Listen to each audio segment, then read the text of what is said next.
When I was 10 years old, I was forced to play with 11 and 12-year-old kids because I weighed too much to play with the 9 and 10-year-old kids, so they forced me to go up.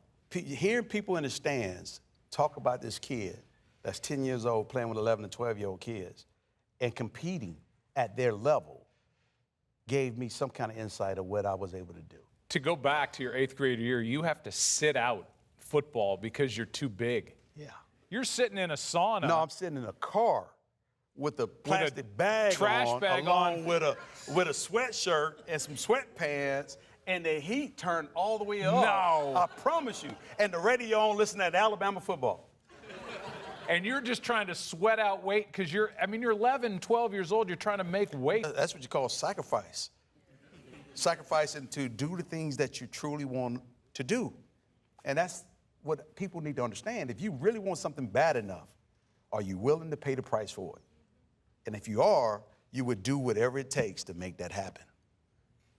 Part of the issue with the weight are the thighs, right? I mean, that's always been your calling card. And they were big early. Thighs and ass, let me just say. Okay. It is what it is.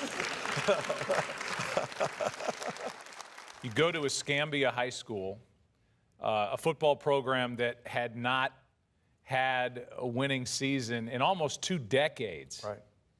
And here comes Emmitt Smith. So, as a true freshman in high school, I started varsity football. I never really practiced with the freshman squad.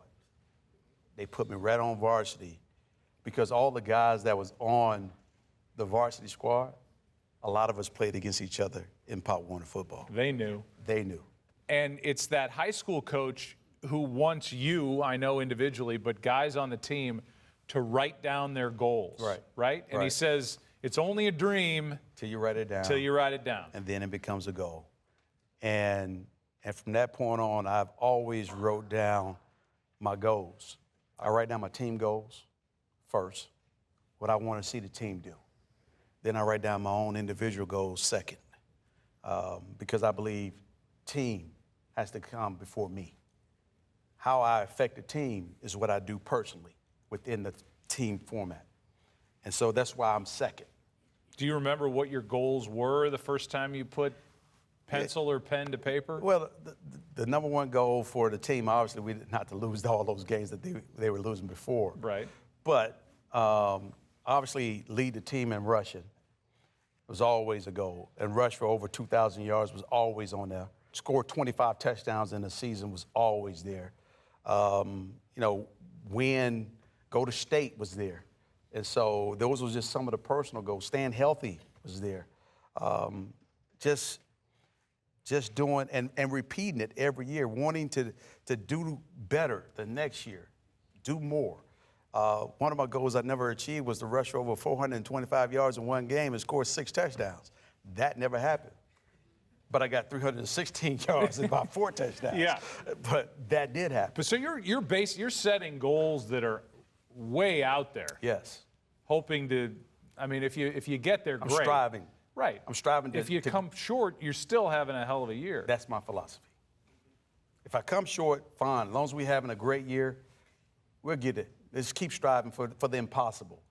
Never settle for something that's easily attainable.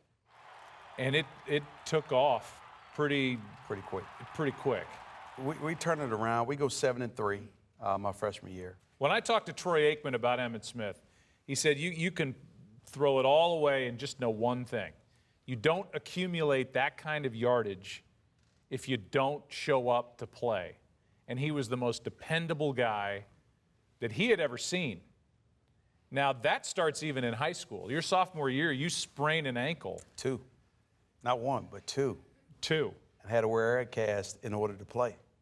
You get taped up at halftime. You're mad that they're not putting you back in the game. I'm hot. I'm livid.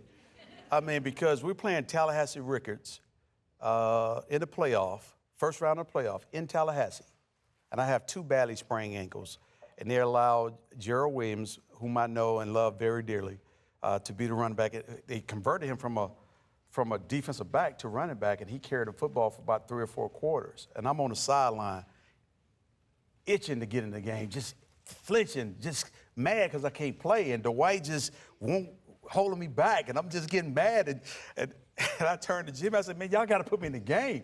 And the game is so close, real close. And I'm like, put me in. And finally they gave in and let me go in. And we ended up winning the game in 4 overtimes. 4 overtimes. Wow. And your team would then go on to win the state championship after Right, that. but we would go on and play in Jacksonville the next week. And that game go into 7 overtimes. Oh, my God. 7 overtimes. And then from there we go on and we cruise from that point on. Your junior year, 2,918 yards. Did that happen? That happened. Pretty good, huh? Not bad. Not bad. And you go on to win the 4A state championship. Yes, sir. So this downtrodden program goes from good to state champ at 3A to state champ at 4A, handing you the ball. Your coach said, yeah, we had three parts of our offense. We would hand the ball to Emmitt, we pitched the ball to Emmitt, and we threw the ball to Emmitt.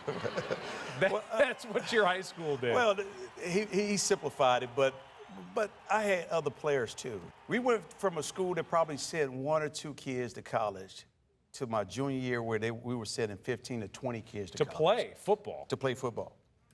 My junior Wow. and senior year.